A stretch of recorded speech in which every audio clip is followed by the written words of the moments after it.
Hi friends, ఈ మహాలయ పక్షం రోజు మా తాతయ్య అమ్మమ్మ వాళ్ళైతే పెద్దలకి ఎలా నివేదన చేశారు అనేది అయితే నేను ఈ వీడియోలో చూపించబోతున్నానండి.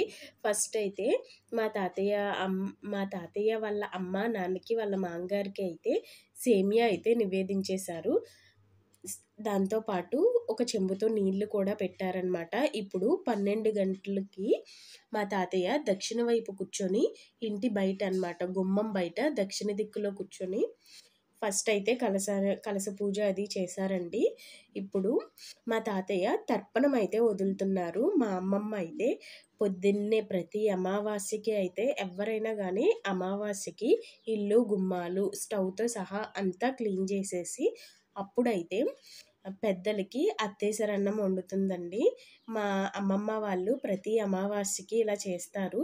కుదరని వాళ్ళు చేసుకోరు, కానీ ఈ మహాలయ అమావాస్యకి పెద్దలకి ఖచ్చితంగా పెట్టాలి అంటారు కదా. మనకి ఒక్క సంవత్సరం అయితే వాళ్ళకు ఒక రోజు అన్నమాట. ఈ అమావాస్యకి ఖచ్చితంగా పెట్టుకుంటే మన పిల్లలకి అయితే చాలా మంచి జరుగుతుందంటండి. ఎందుకంటే పితృదేవతల వల్లే కదా మన వంశం అయితే వృద్ధి చెందుతూ ఉంటుంది. వాళ్ళకి అలా ఆరగింపు పెట్టడం వల్ల వాళ్ళు సంతృప్తి చెంది మనల్ని ఆశీర్వదిస్తారంట. దానివల్ల మనకి మన కుటుంబానికి అంతా మంచి జరుగుతుంది.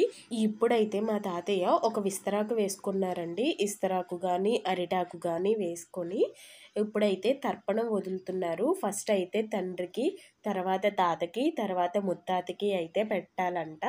తర్వాత అన్నదమ్ములు కానీ పెద్ద తండ్రి పినతండ్రి ఇలా ఎవరైనా ఉంటారు కదా పోయిన వాళ్ళు, వాళ్ళకు కూడా పెట్టచ్చంటండి.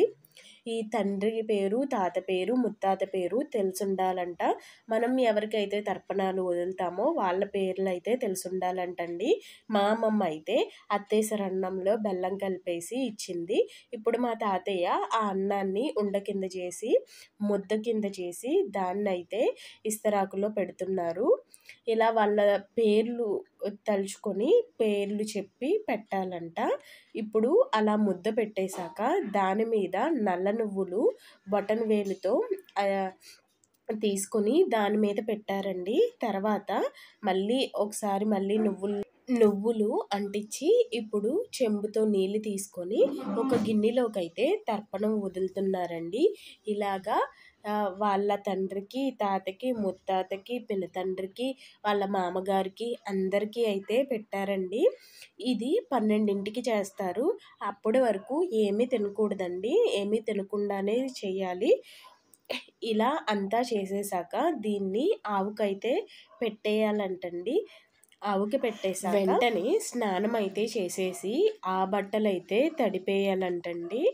తడిపేసి పిండేసి ఆరేసుకోవచ్చు. ఈ ప్రాసెస్ అంతా అయిపోయాక ఫస్ట్ అయితే స్నానం చేసేయాలి. ఇంకా చాలామంది ఈ అమావాస్యకి పెట్టడం కుదరని వాళ్ళు అయితే ఏం చేయాలి అని బాధపడే అవసరం లేదు. ఈ సాయంత్రం ఈలోగా స్వయం పాకం అయితే తీసుకొని బియ్యము, కందిపప్పు, అలాగే కూరగాయలు ఉంటాయి కదా, ఆనపకాయ కానీ, తోటకూర కానీ, పెరుగు కానీ మీకు తోచినంత దక్షిణతో మీరు మీ దగ్గరలో ఉన్న గుడికి వెళ్తే అక్కడ పంతులు గారికి చెప్పండి.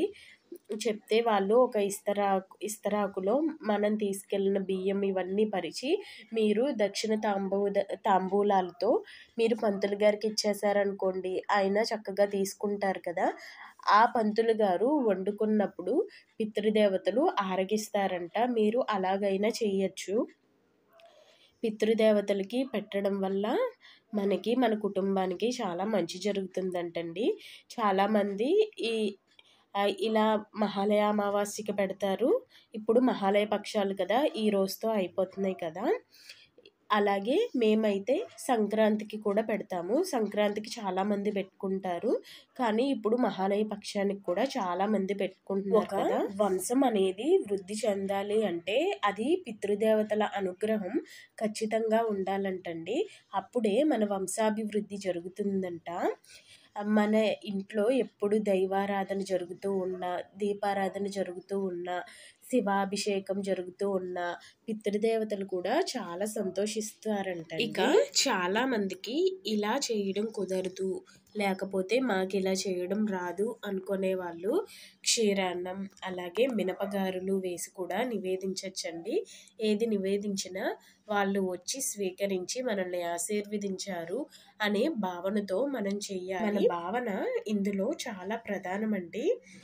నాకు తెలిసినంతట్లో నేనైతే చెప్తున్నానండి. నేను చెప్పిన దాంట్లో ఏమన్నా తప్పులేమన్నా ఉంటే దయచేసి కామెంట్స్‌లో నాతో షేర్ చేయండి.